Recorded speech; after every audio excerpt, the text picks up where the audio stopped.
What's up guys, welcome and welcome back to the channel. Bungie just had their second reveal live stream coming up to the Edge of Fate, and I wanted to talk about it and recap some stuff.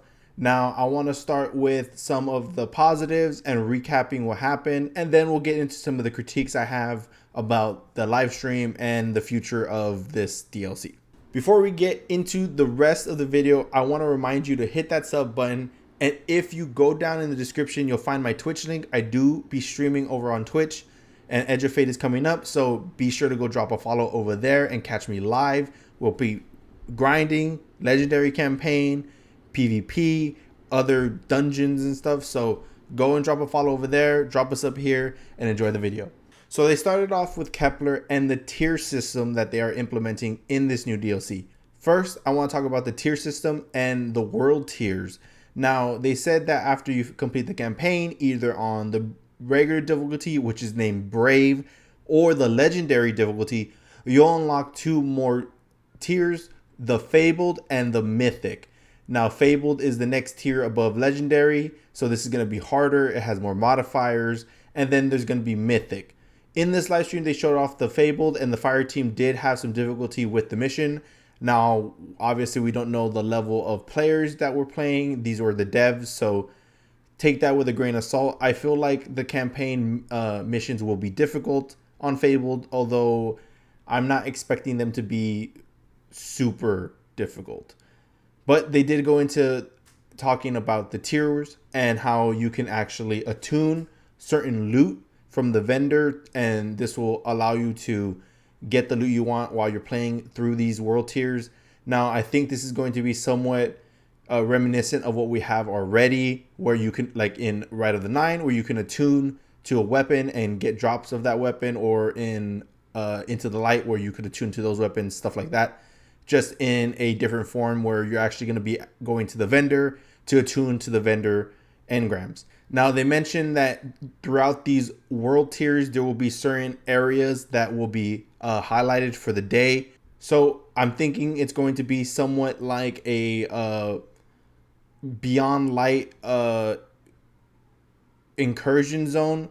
I don't know exactly what it's called, but on Europa, when you're going through the world, there's a certain area that is affected by the falling debris of the Deepstone Crypt, and that is where your stasis abilities will recharge faster. I'm guessing it's going to be something like that, where there's going to be a certain part of the world that is going to be featured, where you could go in and do a mission that you can choose the difficulty of, and that will let you get more gear, more engrams to go turn into gear and stuff like that. That's what I'm thinking that these world tiers are going to turn into, something that you can focus on and do daily, and it's going to change between they mentioned the 4 different areas that Kepler has. Now, they also did mention that there's going to be a destination activity, and they said it's going to be something between a Vex incursion zone and Wellspring. Now, the Vex incursion zone is on Neptune. It's random among the areas that are on Neptune, and it has those like waves of enemies that ultimately lead up to a small boss. And then Wellspring is a match made activity, or a non-match made for the higher difficulties, that you can do, and it has static objectives. It's almost like a mini strike. So they said it's going to be somewhere in between that, which is kind of exciting. Destination activities are hit or miss, in my opinion. Vex Incursion Zone is nice to do at the beginning when it first came out, but after a while it got really, really old. And same for Wellspring. I don't even think I finished the Enigma quest for the Glaive, because you had to do Wellspring, and I didn't really like that activity. So hopefully this destination activity is going to be something fun, something that we can grind. And I think with the world tiers and the different modifiers, it's definitely going to add some spice to the destination activity. We're just gonna have to see once the DLC comes out, but I'm very optimistic about what it will be. Next, they got into the portal. Now, the portal is the new system that's coming to Destiny. Now, it's going to be replacing the destinations tab. You will still be able to access kind of like the solar system map. That's just going to be under the world tab now. And the portal is going to be your main hub for everything you want to do. They started off with solo ops, showing how you're going to navigate the solo ops portal. Now, these missions are going to be geared towards solo players and have rewards for solo players to go and get. Now, this has me very excited as a solo player myself. I do a lot of solo gaming when it comes to Destiny, and I kind of just bounce around Crucible and Strikes and do whatever I feel I can. And when I feel like going and doing a dungeon or a raid or a higher difficulty strike, I do use LFG. So this will streamline what I have access to and how difficult it will be if I'm going to be running solo. They mentioned that this is going to be kind of like a 10 to 15 minute mission style type thing where you can go in, do a mission, get it done quickly, and then move on to other things. So we're going to have to see when it comes out just how effective this is, just how rewarding it is. I don't think Bungie is going to put high tier rewards on this particular solo op, because I think Bungie still holds true to wanting people to go and play the higher end content with the 6-player raids and the 3-player dungeons. So I don't see them putting tier 5 loot in the solo op playlist, but we'll have to see. Then they get into the fire team ops playlist. Now in the portal, you're going to have all these options. You're going to see them at the bottom.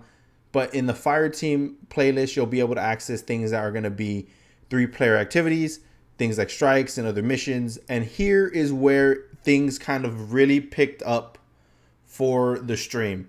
This is where they showed off just how in-depth the modifier system is going to be. And honestly, this has me super excited. The modifier system is tiered in different tiers. So we'll start with the first one, which are negative modifiers, things that like Banes. And you have they showed off 3 options of different Bane combinations that they have. And it seems like we're going to have the options to choose between these combinations, not choose the Banes in particular, but they have put forth combinations that they think are going to be challenging or interesting to play against. So they showed off some of the ones here in the live stream. Then they showed off the negative modifiers, stuff like where you get meleeed, you're going to be frozen.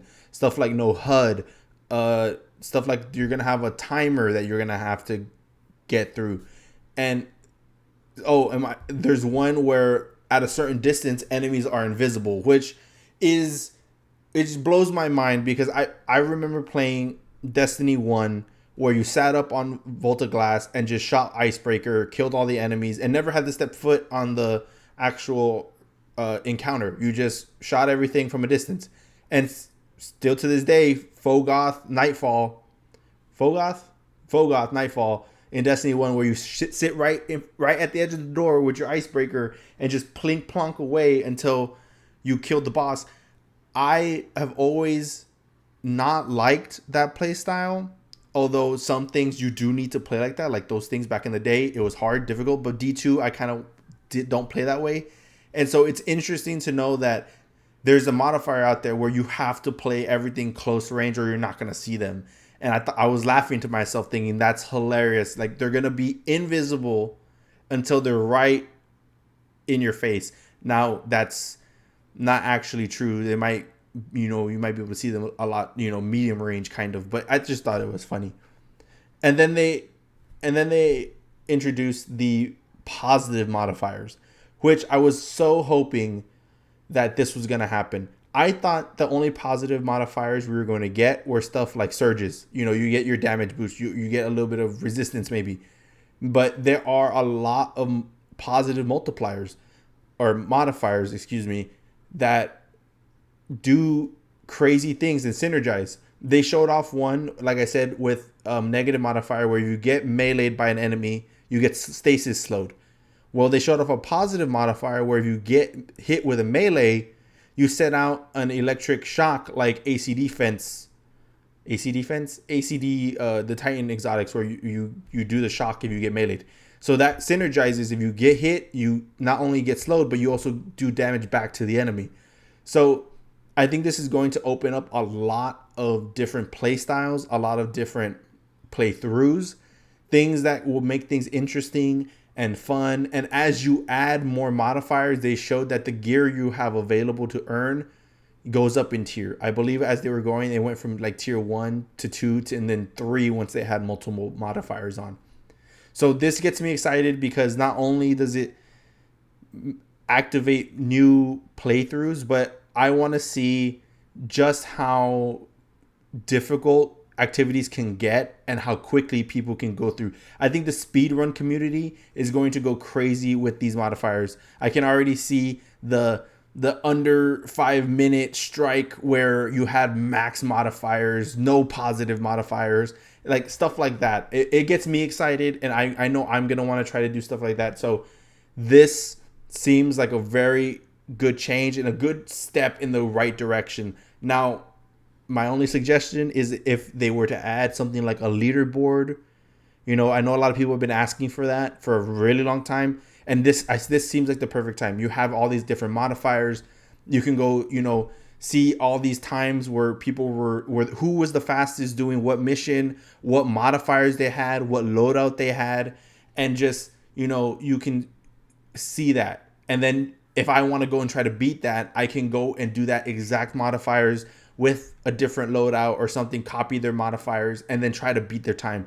Stuff like that, I think, is where these changes are really going to take off if we do get that kind of leaderboard. But that's just me hoping that things actually go that way. Next, they talked about power and the seasonal hub. Power is getting reset. You're going to be reset to 10 power, which I think is good. 2020 max power seemed like a lot, especially if you're a new player coming in. All of a sudden there's 1,000 power you need to get. You're starting from wherever the floor was, and so going down to 10 and simplifying it, I think, is nice. Of course, I love Destiny. I play Destiny all the time, so power grinding to me is just part of the game. I enjoy it. I enjoy the armor grind, the weapon grind, power grind. So I'm excited for getting back to 10, having to regrind power. They are taking power away from the artifact. So no longer are you going to have to get that power bump from the artifact. You're actually going to have to go get that from seasonal gear and seasonal activities. So you're going to have to go get gear in order to get that power. So I think that's a good change. It adds more to the gameplay. I think you got to go play more to get the power instead of just, you know, spam bounties and then I have a little bump already. So I like that. That's just me. They're also making big UI changes to the modifiers. You are able to see what you want, but if you're going to click a mission or activity that has curated modifiers, you're going to be able to look at that and a tab will open off to the side and it'll show you what modifiers are chosen, and they'll be categorized in the new categories. So you'll have your Banes and negative modifiers, Banes, negative modifiers, and then your positive modifiers, and it'll all be there for you to see what's happening, what grade you need or possible to get, and what loot. All that stuff is going to be on a separate tab that'll open up if you open up to see what's going on. That's a great change to me. I know that a lot of the times all the modifiers are off in the bottom left corner, and I have to go hover and squint to see what I'm actually doing, what I need, surges, champion mods, all that stuff. So being able to see it clearly on a tab on its own is really nice, at least for me. Then they get into the actual seasonal hub. Now this is just going to be a place where you're going to see your daily missions and weekly missions. They're going to give you XP and stuff to grind for. There's going to be like a mini reward bar like there was during Heavy Metal. This is something that you're going to want to do if you're going to be playing daily. At least for sure, get on and do your weekly challenge, or if you're like focus that, because you're going to be able to earn these arsenal tokens, up to 4, 2 weapons, 2 armor pieces, and these are going to be higher tier engrams to go and turn into Zavala so you can get your gear. Now, I think they mentioned that this was going to be around tier 3. So definitely go and get those arsenals Arsenal tokens. Go and get that gear. It's gonna be something that you can actually go get very easily, doing your missions and your weeklies. XP, simple, simple, simple. And that was really the overall like theme of this live stream. And I think this DLC, I think it's simplicity and ease of use. Now this is where we're gonna get into some of the negatives. If you've seen my other videos, you know I like to stay positive. I try to stay positive. I love this game. I don't want to be negative, but I will have to critique when things like aren't good. And I wanted Bungie to come out and say, "Hey guys, this is why you want to play this DLC. This is what you're going to want to do. Here's the gear, here's the grind, here's all this stuff." And they kind of did that, but it all felt like I've seen it before. Every mission they showed off, I've seen before. They did the Dark Priestess Empire hunt. I saw that there were lost sectors in the solo ops. I saw strikes that I have seen before. The Devil's Lair was on one of the tabs. All of that I've done before. And besides Kepler and the World Tiers, there's no real new thing. There's going to be the raid. There's going to be Kepler. And that's really it. It's feeling a lot like a Lightfall DLC, where Lightfall brought a lot of good changes, but everything else kind of felt a little lackluster. And although I think this is a good step, I feel like we're getting a little taste of what D3 would have been. The UI changes, the portal, the loot chase is changing, the power grind is changing. It's being not mainstreamed. What is it? Straight, easy. You know what I mean? So like, it feels good to see all of this UI changes, and it feels good that the game's changing, and it feels like it's becoming easier to understand. But there's no new thing to do. So if you're trying to get people hyped or trying to get new players to come in, all you're selling them is, hey, we have Kepler and there's going to be world tiers, which is just saying, hey, we have a new world and you can make it harder, but you're going to be doing the same things over and over again. And if you want to go do something else, well, you're going to be doing all the stuff you've done already. Like, if somebody got off the game 2 years ago and came back for Edge of Fate, if they clicked on the fire team finder, or not fire team ops, and they saw the Devil's Lair as the new thing to do, well, they've done that already.